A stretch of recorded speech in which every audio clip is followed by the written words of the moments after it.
Hello, everybody. This is Love from Above by your Sibling Spirit Guides. I'm Maureen, and this is my brother. Hey, Maureen, everyone, this is Brian. Hey, Brian, we're so happy to be here. If you can believe it, on this podcast, we share daily channelings we receive from star beings, ascended masters, mythical beings who really exist, and occasionally our ancestors. And today's topic is the ever-present light and joy residue. Brian, what the heck is joy residue? I I had no idea, never heard that, but we'll get into it. I think it's a beautiful thing, but you once we get in, you'll totally get it. But yeah, I hope everyone has a lot of joy residue in their life. Yeah, yeah, sounds great. So I'll kick us off with August 15th of 2025. And boy, Brian, we're getting messages from new beings who begin almost every sentence talking to us as darling children, which isn't that beautiful?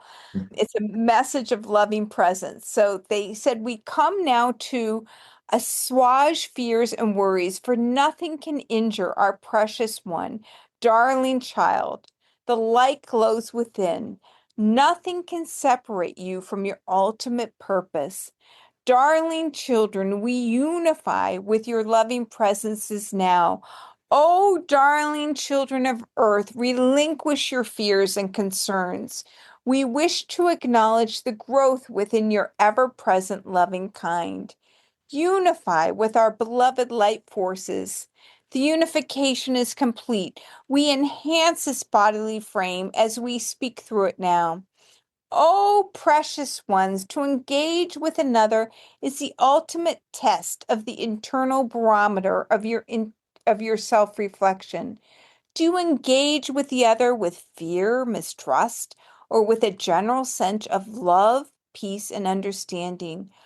Oh, darling children, you are cherished as a last in a long line of children in a family.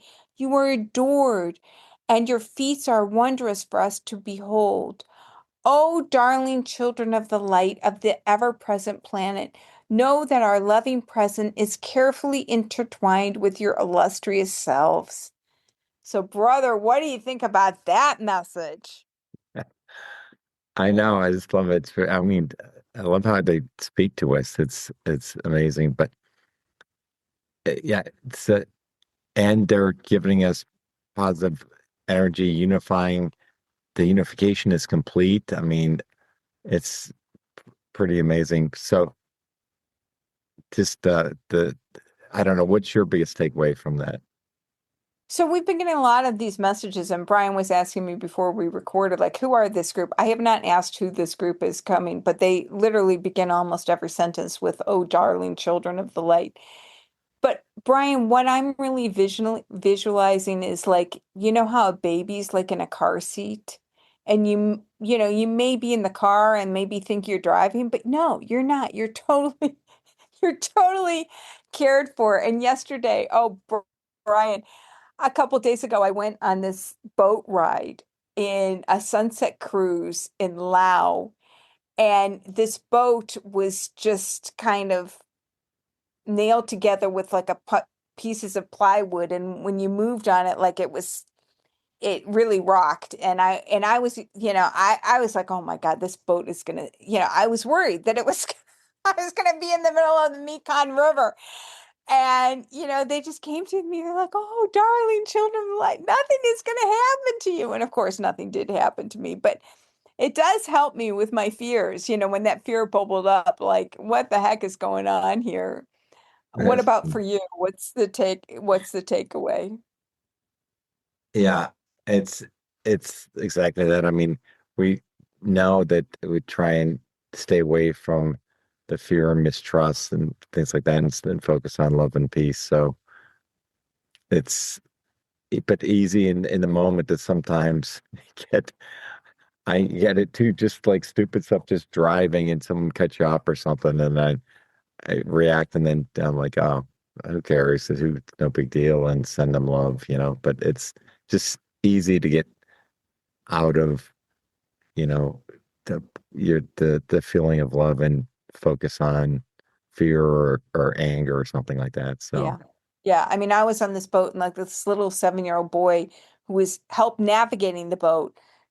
Just him walking on the boat was like rocking out. I was like, oh my God. And it's just, planks are just, haphazardly nailed into I was like, oh my, so yeah, but again, that's my visualization. It's like I'm totally in the car seat. Nothing's going to happen to me because, you do get the sense from these new beings that we're channeling from that we are just totally loved and adored and cherished. And, think about the last of a line in a, large family. I mean, you're just gonna, be totally taken care of. So the same is true for us.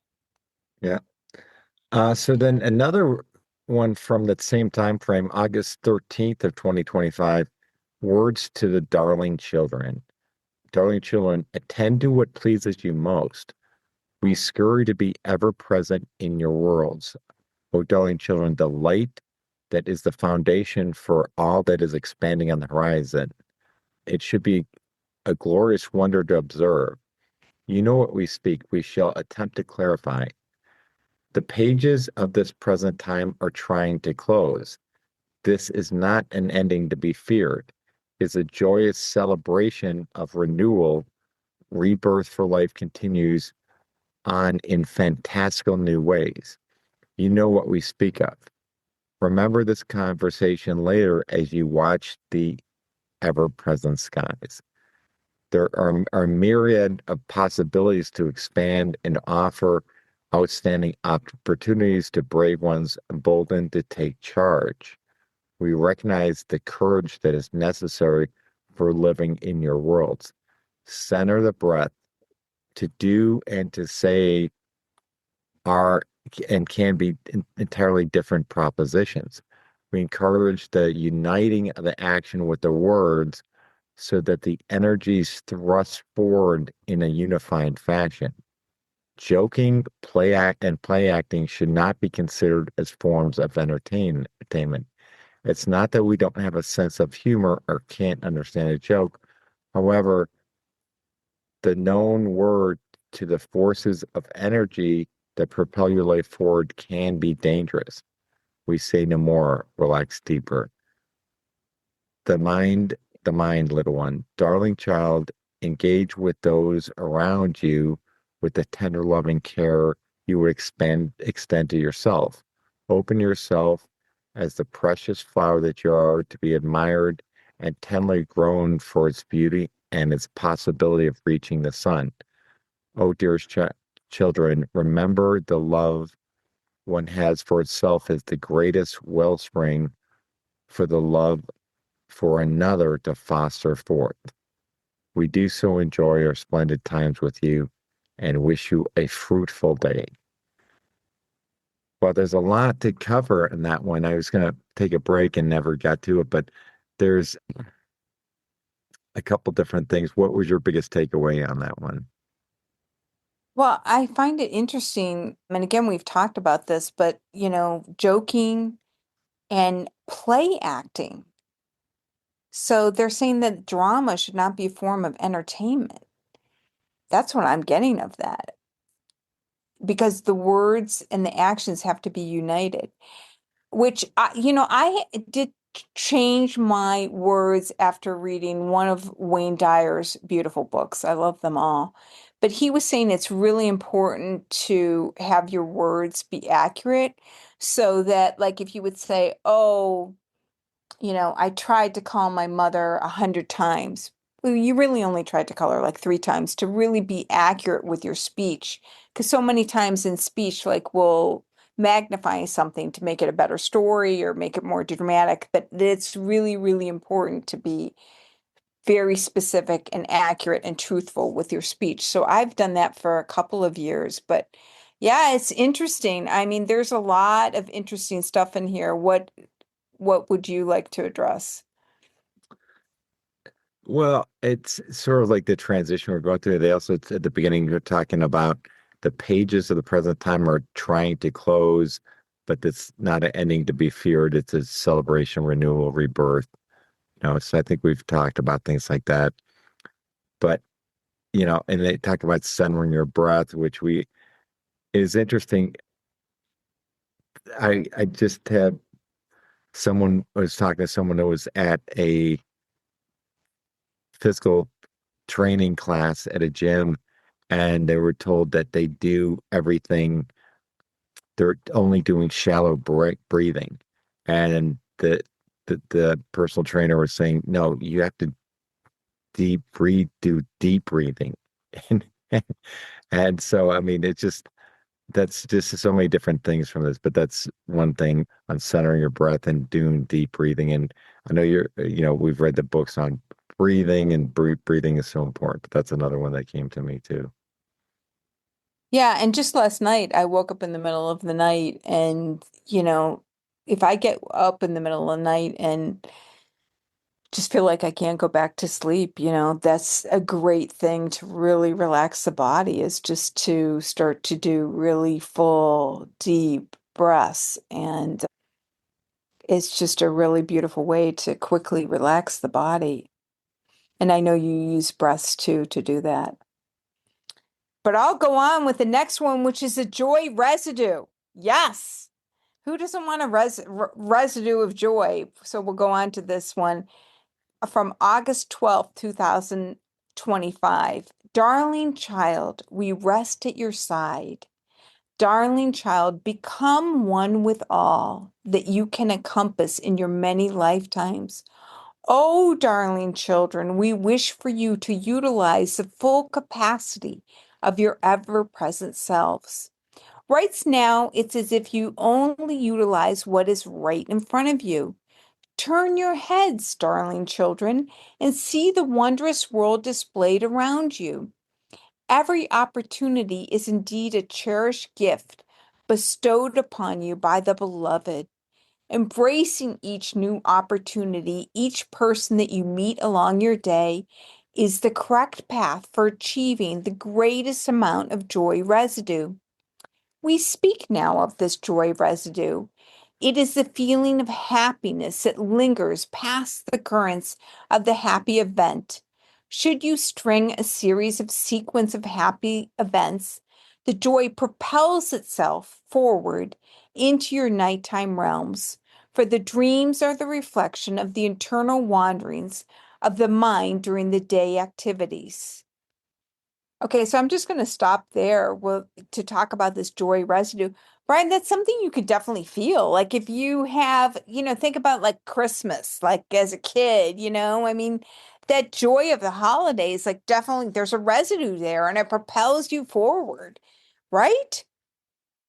Yeah, totally. I mean, you can totally feel that if you just had a great day, and you can just feel that as you go off to sleep at night. And we've talked again how it's so important to center yourself and to be really present before you go to sleep, because that's like a magical time. But you can see that all that would just flow through into your nighttime activities. Well, it's just funny because that's exactly what they say next. They say it is best to center oneself before entering into the sleep portal. The mind residue within your own peculiar capacity tends to dwell on the oppositional place within your circumference of being. We provide an example. Your view, you view the other as separate from your individual self. Then they asked me, how is that accomplished? We know not of that. We know nothing of that experience. And I said to him, I don't even know how to explain this to you, but it's like humans fully identify with their sensory self. So we identify as an individual self. So since we're not in the body of the other person is viewed as separate. Then they said, we find this most curious. So the other person is viewed as totally different from your own particular self? And I said, yes, that is true. They said, what if you meet somebody who is very much like yourself? And then I told them, I said, well, we tend to like those people who have similarities to us because we see the greater reflection of our goodness within those people. They said, we shall attempt to endeavor to study these curious ongoings within the human world. May we offer an observation? And I said, yes, to see the other person as an extension of yourself, as a limb that is growing, as a thought that is forming, as your heart is expanding. We invite you to engage in this exercise and report back to us as to if it changes the true nature of your ultimate self. We rest knowing that our love for our darling brother and sister are indeed regarded with our undying love. So isn't that fascinating, brother? They can't even fathom that Yeah. Yeah. we Well, view each at other a as higher separate. dimension, I'm sure that a higher dimension where they're all work as one. But yeah, I mean, for us, we've read a lot of things about this, and I think, it's a lot of people have, love and feelings for family and friends, but if you can offer that same, I mean, we're all connected. If you even to someone that you don't know, or even someone that you may think you don't like for some reason, that's the real challenge, to push yourself to see that we're all connected and to treat everybody like that. I think would be make, this earth a much greater place. And that's what they're, I think, pushing us to recognize, right? Right. And it is just a fascinating interchange. Yeah. Um, But you can it's see just, from their perspective, if they're a higher dimension and they're all connected and there is no differentiation, they all think, and yeah, it's not, I mean, it, it's a good thing though, if it's like all positive and love, and I think people on earth, some people think, oh, I won't want that or something. Why would there's no individuality or something, but it's much more positive than that. It's hard to explain for me but I think that's where they're coming from, right? yeah. And I'll tell you the one thing that I've done to change this, and I was thinking about this yesterday, is sometimes, dealing with the hospitality industry, it just feels like, oh, I just tip and I tip and I tip and I tip and I tip. And I wasn't going to tip this one guy in the hotel. It's like, oh my God, I've just tipped so many people. And it's like, no, I have to, because literally he's an extension of myself. And do I want to receive? Yes, I want to receive. So yeah, I'm grateful for this message because it definitely changed my behavior. But I just find that whole interchange with them is just absolutely fascinating. Yeah, but to keep that joy residue throughout the day and into your night. So I love the message. Yeah. So then the closing was from August 9th to 2025, and it starts at the delight within concourses throughout your physical frame. The general attitude of your disposition is often in relation to the light emitted from your physical self. You have good days and bad days, as do others amongst yourself. The bad days we note are focused when you focus on the insignificant details that do not matter. It's focusing on the ant that crawls upon your shoe when the glory of the one radiates through your being. It's important to remain focused on the greater truths of the one and not be deterred by small incursions of these minute details. You know what we speak. The treasure within should be guarded and protected and not dissuaded by exterior forces. We bellow rightly at this wasted resources of the ultimate one. You know what we speak. The mind and heart are presently carefully aligned. You achieve this state in most mornings and most evenings. Take the time during the day to recenter yourself so that the ever present course shall be maintained throughout the day. That is all, dearest children. So I like the analogy of the we're focusing on insignificant details that do not matter, like, an ant crawling on your shoe when the glory of the one radiates through your being. What's your biggest takeaway? Yeah, I mean, there's so much to be grateful about, and there's so much beauty that surrounds us all the time. And, I really believe just being in that place of gratitude to appreciate and change your mindset. So, yeah, it's a practice. It's an absolute practice. And I know it's something that you and I are still working on. It's not like we've perfected this at all. But but yeah, it's a beautiful reminder. And that's exactly what they talk about at the end. Yes, I can get in that beautiful space in the morning. I can get in that beautiful state space in the evening, but the trick is to, be in it all day. Right. Yep. That is the trick. Yeah. Well, thank you, brother, for this one, and we appreciate you all for listening, and we'll talk to y'all next week. All right. Bye, everyone.